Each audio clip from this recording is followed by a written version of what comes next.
How to block private number call. If you're tired of receiving calls from private or unknown numbers and want to block them, you're in the right place. In this video, I'll show you step-by-step process of how to block private number calls on both Android and iPhone. Let's go over how to block private number calls on iPhone first. Open the Settings app on your iPhone.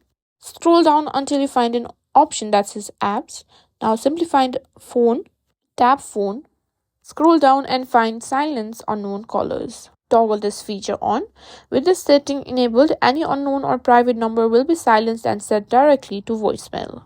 Don't worry, you'll still see missed calls in your recent call log.